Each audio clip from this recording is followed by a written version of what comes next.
तो दोस्तों शुरुआत करते हैं my neighbour can't sleep part 5 की। शीशोंग के साथ लियांगे उसके घर पर होता है और वो उससे बोल रहा होता है कि तुम्हें नोटबुक पढ़ने की कोई जरूरत नहीं है क्योंकि सॉन्ग बिडो का जो दिमाग है वो तुमसे 1/10 है। भले ही सॉन्ग बिडो ने पिछली बार तुम्हारी क्लास में इतनी बड़ी प्रॉब्लम खड़ी नहीं की थी बट फ्यूचर में वो कुछ कर सकती है। मुझे लगता है कि सॉन्ग विडो ये सब जानबूझकर कर रही है क्योंकि वो तुम्हारी अटेंशन पाना चाहती है।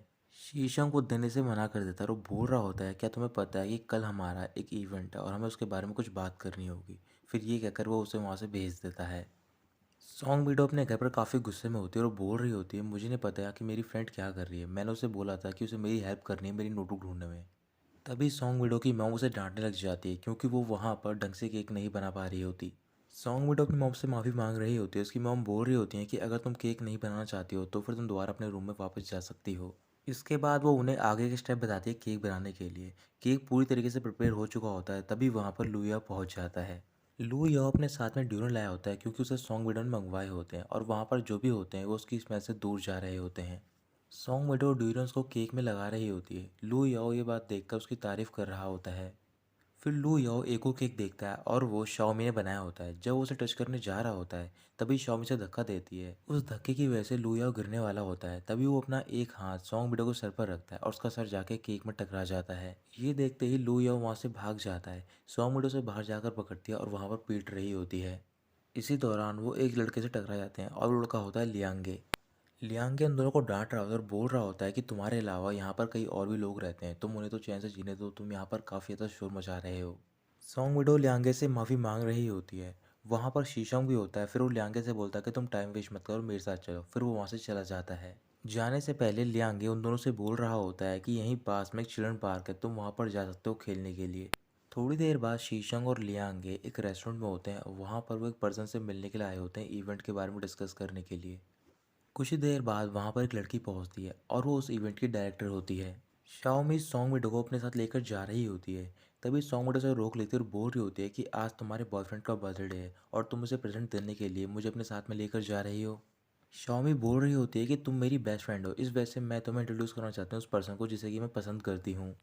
फिर वो उसे अपना केक देती है और एक रेस्टोरेंट के अंदर बैठने को बोलती है और वहाँ से चली जाती है। तभी सॉन्ग विडो देखती है कि वहाँ पर शीशोंग और लियांग एक लड़की के साथ बैठे होते हैं और बात कर रहे होते हैं। शीशोंग को देखते ही सॉन्ग विडो बाहर चली जाती है और वो सोच रही होती है कि ये यहाँ पर क्या कर रहा है, क्या वो ब्लाइंड डेट पर आया है। कुछ ही देर बाद सॉन्ग विडो दोबारा अंदर जाती है रेस्टोरेंट के और वो अपोजिट सीट में बैठी होती है जहाँ पर कि शीशोंग उसे ना देख पाए। तभी वो देखती है कि उसके सामने एक लड़का आता है और वो एक लड़की से बात कर रहा होता है। वो लड़का फ़ोन पर अपनी गर्लफ्रेंड से बात कर रहा होता है और उसे बता रहा होता है कि यहाँ पर लड़की मिलने के लिए आने वाली है और उस लड़की का नाम है शाओमी। ये सब सुनकर सॉन्ग विडो को गुस्सा आ जाता है। फिर वो उस लड़के के पास जाते और उससे बोल रही होती है कि शॉमी तुम्हारी गर्लफ्रेंड है बट तुम उसे चीट कर रहे हो, तुम्हारी पहले से एक और गर्लफ्रेंड है। फिर वो उसे शॉमी का बनाया हुआ केक दे रही होती है। बट वो लड़का उससे बोल रहा होता है कि अब तुमने सब कुछ सुन लिया है तो फिर मैं तुम्हें सच्चाई बताता हूँ। वो सॉन्ग विडो को वापस केक करता है और उससे बोल रहा होता है कि अब तुम मना कर देना उसे वापस आने के लिए और वहाँ से जा रहा होता है। तभी वहाँ से शीशोंग भी गुजर रहा होता है और वो उन दोनों को देख रहा होता है। सॉन्ग विडो रेस्टोरेंट के बाहर जाते उस लड़के को रोकने की कोशिश कर रही होती है। शीशम उन दोनों को देख रहा होता है और उसे लग रहा होता है कि वो दोनों बॉयफ्रेंड और गर्लफ्रेंड हैं। वो लड़का सॉन्ग विडो से बोल रहा होता है कि तुम्हारी फ्रेंड शाओमी को पहले से पता है कि मेरी पहले से एक गर्लफ्रेंड है। सॉन्ग विडो गुस्से में बोल रही होती है कि तुम झूठ बोल रहे हो, तुम उसे चीट कर रहे हो। फिर वो लड़का बोल रहा होता है कि ऐसी कोई बात नहीं है। क्या तुम्हें उसने नहीं बताया है कि उसके कोई भी फ्रेंड नहीं है कॉलेज में, इस वजह से वो मेरे साथ रहना चाहती है। क्या तुम वाकई में उसकी अच्छी फ्रेंड हो? मैं सिर्फ उसके साथ इसलिए था क्योंकि उसने मुझसे रिक्वेस्ट की थी बट अब मैं नहीं करना चाहता हूँ ये सब। उन दोनों के पीछे शॉमी खड़ी होती है और सारी बातें सुन लेती है। फिर वो लड़का वहाँ से चला जाता है। सौम्य शॉमी के पास जाती है, उससे बोल रही होती है कि वो लड़का अच्छा लड़का नहीं है। शॉमी गुस्से में बोल रही होती है किसने कहा कि वो अच्छा लड़का नहीं है और वो केक फेंक देती है। सौम्य बोल रही होती है कि वो लड़का तुम्हें चीट कर रहा है, उस लड़के की पहले से एक गर्लफ्रेंड है, तुम उनके बीच में थर्ड पर्सन मत बनो। मैं नहीं चाहती हूँ कि तुम भी उनकी तरह एक शेमलेस पर्सन बन जाओ।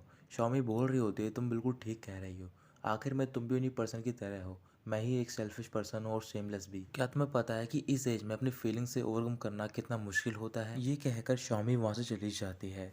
सॉन्ग विडो केक का बॉक्स उठाती है और रात को वो एक बस स्टैंड पर खड़ी होती है। वहाँ पर शीशोंग भी होता है। फिर वहाँ पर एक बस आती है और वो दोनों उस बस में चढ़ जाते हैं। शीशोंग विंडो के रिफ्लेक्शन में सॉन्ग विडो को देख रहा होता है और वो काफ़ी ज़्यादा उदास होती है। कुछ ही देर बाद उनका स्टैंड आ जाता है और वो दोनों बस से नीचे उतर जाते हैं। सॉन्ग विडो आगे आगे चल रही होती है और शीशोंग उसके पीछे चल रहा होता है। आगे पहुंचकर सॉन्ग विडो रुक जाती है। फिर वो शीशोंग से पूछ रही होती है तुम यहाँ पर क्या कर रहे हो। शीशोंग उसे बता रहा होता है कि मेरा भी यहाँ पर घर है। फिर वो उससे माफ़ी मांगती है और वहाँ से जा रही होती है। शीशोंग सॉन्ग को रोक लेता है और उससे बोल रहा होता है कि मुझे तुमसे इंपॉर्टेंट बात करनी है कल के बारे में, इस वजह से तुम मुझसे कल मिलने के लिए आना। और ये कहकर वो अपने घर में चला जाता है। सॉन्ग विडो अपने घर का डोर ओपन कर रही होती है बट उसके पास कीज़ नहीं होती, तो फिर वो डोर के बाहर ही बैठ जाती है और वो रोना स्टार्ट कर देती है। सॉन्ग विडो माफ़ी मांग रही होती है और बोल रही होती है कि मुझे शाओमी से लड़ाई नहीं करनी चाहिए थी, बल्कि इस टाइम पर वो टॉप इम्पोर्टेंट नहीं था बल्कि वो इम्पोर्टेंट थी। तभी वहाँ पर एक आदमी पहुँच जाता है और वो सॉन्ग विडो से पूछ रहा होता है कि तुम कौन हो और यहाँ पर क्या कर रही हो। सॉन्ग विडो से बोल रही होती है कि मेरा घर है और मैं यहाँ पर अपने पेरेंट्स का वेट कर रही हूँ क्योंकि उनके पास घर की कीज़ हैं। वो आदमी बोल रहा होता है कि मैं यहाँ पर 3 साल से काम कर रहा हूँ बट मैंने तुम्हें कभी पहले नहीं देखा है। सौम्य बोल रही होती है कि मैं कुछ ही हफ्तों पहले यहाँ पर शिफ्ट हुई हूँ। इसके बाद वो आदमी उससे आईडी कार्ड मांग रहा होता है बट उसके पास आईडी कार्ड नहीं होता। फिर वो आदमी बोल रहा होता है कि तुम मेरे साथ चलो, बट सॉन्ग विडो जाने से मना कर देती है। फिर वो आदमी ज़बरदस्ती सॉन्ग विडो को हाथ पकड़ता है, उसे वहाँ से लेकर जा रहा होता है। तभी वहाँ पर शीशोंग पहुँच जाता है और वो उसका हाथ छुड़ाता है। फिर वो सॉन्ग विडो को अपने साथ लेकर चला जाता है। घर पे पहुँचने के बाद शीशोंग उससे बोल रहा होता है कि तुम्हें ज़मीन पर पड़ा हुआ केक नहीं खाना चाहिए। सॉन्ग विडो पूछ रही होती है तुम्हें कैसे पता। शीशोंग उससे पूछ रहा होता है क्या वो तुम्हारा बॉयफ्रेंड था। सॉन्ग विडो मना करते उससे बता रही होती है कि वो शॉमी का बॉयफ्रेंड था। आज उसका बर्थडे था तो फिर शॉमी उसके लिए केक बनाकर लेकर गई थी। बट वो आदमी बहुत ही बुरा था क्योंकि वो शॉमी को चीट कर रहा होता है। शीशोंग उसकी बात नहीं सुनता और वो ऊपर चला जाता है। इसके बाद सॉन्ग विडो अपना फेस वॉश करती है। फिर वो शीशोंग से मिलने के लिए जाती है और उससे बोल रही होती है कि अगर तुम मेरी हेल्प नहीं करते तो फिर शायद मैं आज पुलिस स्टेशन में होती।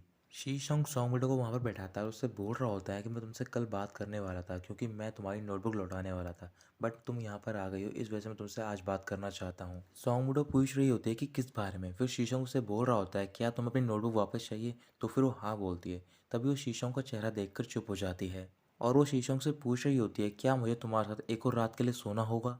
शीशोंग मना करता है और बोल रहा होता है कि सिर्फ एक रात के लिए नहीं बल्कि 2 महीनों के लिए। बट इन 2 महीनों में तुम्हें हर रात को आने की कोई ज़रूरत नहीं है, मैं तुम्हें बता दूंगा जब तुम्हें आना होगा। सॉन्ग बेटा बोल रही होती है कि तुम ये सब क्या कह रहे हो और वैसे भी वो नोटबुक मेरी है तो फिर तुम्हें वापस लौटा देनी चाहिए। शीशोंग कुछ भी नहीं बोलता, अपने रूम में चला जाता है। फिर सॉन्ग बेटा उसके पीछे जाती है और उससे बोल रही होती है कि तुम मेरी नोटबुक वापस करो। शीशोंग बोल रहा होता है कि मैं तुम्हारी नोटबुक वापस कर सकता हूँ बट तुम्हें मेरे टर्म्स में एग्री करना होगा। सॉन्ग बेटा बोल रही होती है कि मैंने कई सारे मेथड के बारे में सुना है जो कि इंसोम्निया को ट्रीट करते हैं, बट पहली बार सुन रही हूँ कि ये सोने से ट्रीट हो जाता है। शीशम बोल रहा होता है कि मैंने भी नहीं सुना है बट ये इफ़ेक्टिव है मेरे लिए और हम दोनों के लिए बिल्कुल सिंपल है। अगर तुम्हें नोटबुक चाहिए तुम्हारी वापस तो फिर तुम्हें मेरे साथ सोना होगा। अगर तुम मेरी बात नहीं मानोगी तो फिर मैं हर रात को पियानो प्ले करूँगा जिससे कि तुम भी नहीं सो पाओगी। सॉन्ग विडो शीशों के पास जाते उससे पूछ रही होती है कि तुम्हारी यार डेट कैसे गई। जो लड़की तुम्हारे सामने बैठी थी वो काफ़ी अच्छी थी। मुझे लगता है कि तुम दोनों की जोड़ी काफ़ी अच्छी है, अगर वो तुम्हें डेट करने लग जाएगी तो फिर तुम्हारे साथ सोने के लिए कोई आ जाएगा। शी सॉन्ग सॉन्ग विडो को पकड़ता है और वो उसे बालकनी में छोड़ देता है। फिर वो अपनी विंडो को लॉक कर लेता है।